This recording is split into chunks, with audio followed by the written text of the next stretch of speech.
ये 14 दिसंबर 2023 का monthly chart है बैंक निफ्टी का। इसमें मंथली में बुलिश है, वीकली चार्ट में बियरिश है, इंडिसिसिवली बियरिश, और डेली चार्ट में बियरिश है। बियरिश कैसे है? ये टॉप पे शूटिंग स्टार बनाया, उसके बाद इसका बियरिश इनगल्फिंग दिया, उसके बाद ये हैंगिंग मैन बन रहा है। तो ये डेली पे बियरिश है, अनडिसिसिव टू बियरिश। ये बुलिश कैसे हो जाएगा? बुलिश में हम सी साइड में घुसेंगे नहीं जब तक कि ये इसके टॉप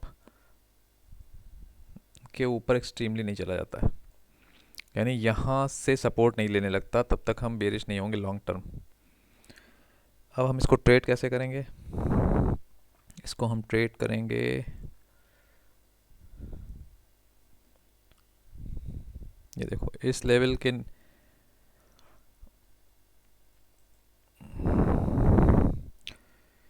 ये अर्ली चार्ट है, हम इस लेवल के नीचे बेरिश हो जाएंगे। 490, 46,490, इसके नीचे से हम कस के बेरिश हो जाएंगे यहाँ तक के लिए। अगर यहाँ खुलता है इस रेड लाइन के नीचे तो ये ब्लू लाइन को टेस्ट करेगा, ब्लू लाइन के बाद ये यहाँ पर आएगा, एक एक करके रिजेक्शन देगा लेवल का, और फिर इस लाइन के बाद इस येलो लाइन तक आएगा। हम इस ग्रीन लाइन के ऊपर जाने पर, यहाँ पर सस्टेन करने पर काफ़ी देर, कुछ देर के लिए सीई ले सकते हैं, लेकिन हम सी साइड के ट्रेड नहीं देखेंगे यूजुअली। अगर इसको ऊपर जाना होगा तो इस ग्रीन लाइन के नीचे नहीं आएगा। ये ग्रीन लाइन कहाँ पर है? यानी कि 47,207 या 208, 47,200 से लेके 47,600, ये इंडिसिवली बुलिश जोन है, यानी यहाँ पर ये इंडिसिसिव बुलिश है। 200 के ऊपर 600 तक जाएगा, लेकिन बहुत मजबूती से नहीं जाएगा। 200 के नीचे रहने पर ये रेड लाइन तक आने के पूरे चांसेस हैं, मतलब ये माइल्डली बेरिश हो जाएगा, यानी 46,770 तक, और उसके बाद ब्लू लाइन यानी 500 तक, ये 200-300 पॉइंट की लाइन है। उसके बाद इस जोन में आ जाएगा, इस यानी 45,770 या 800। तो 15 मिनट का चार्ट ये है। इस ग्रीन लाइन के देखिए कल, यानी ये 3-4 दिन से वही है ट्रेंड।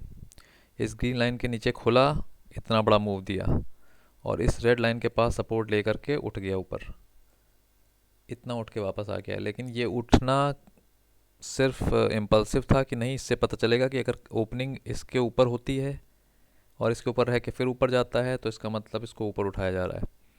और अगर ओपनिंग वापस इसके नीचे होती है या इसके नीचे होती है, कल के लो के नीचे, तो ये रेड लाइन तक आना है और ये ब्लू लाइन तक जाने के पूरे चांसेस हैं, अगर रेड लाइन पे सपोर्ट नहीं लिया तो। अच्छा, अब हम देखते हैं कि हमको एस सेल के चार्ट में भी हमको वो मूवमेंट मिला। सेल 103 पे पहुंच गया है। सेल ने यहाँ से, जैसा कि प्रज्यूम था, यहाँ से सपोर्ट लेके यहाँ तक गया, फिर यहाँ से वापस एक बार नीचे आकर के ये ऊपर आ गया इस जोन तक। अब अगला टारगेट 108, अगर यहाँ सस्टेन करता है इस लाइन के ऊपर, चार्ट को थोड़ा बड़ा कर लेते हैं, अगर ये इस लाइन जोन के ऊपर सस्टेन करता है तो ये टारगेट है 108 और 113। अगर हम देखें, एलआईसी ने भी टारगेट दिया, एलआईसी में जैसी उम्मीद थी एलआईसी ने भी वही किया है, और रेन इंडस्ट्री ने भी फॉल दिया जो उम्मीद थी। देखिए बियरिश इनगल्फिंग बन गया, एलआईसी में ब्रेकआउट मिल गया, लेकिन यहीं से इसने रिजेक्शन लिया। क्या लेवल है? 812। तो एलआईसी ने भी पूरा वो मूव दिया, इसके ऊपर यहाँ गया और इसके ऊपर यहाँ तक पहुँच गया।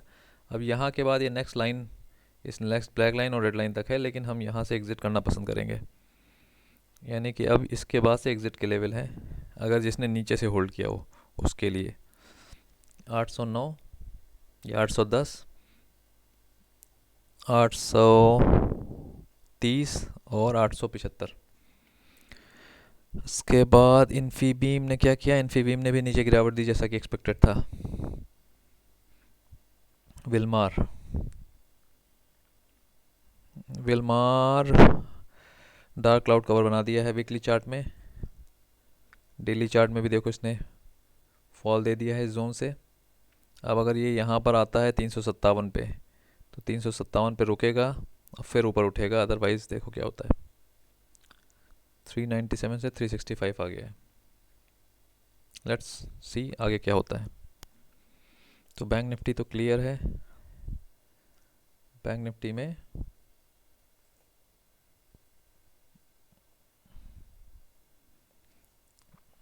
वही है, हमारे को इसी तरह ट्रेड करना है। That's it.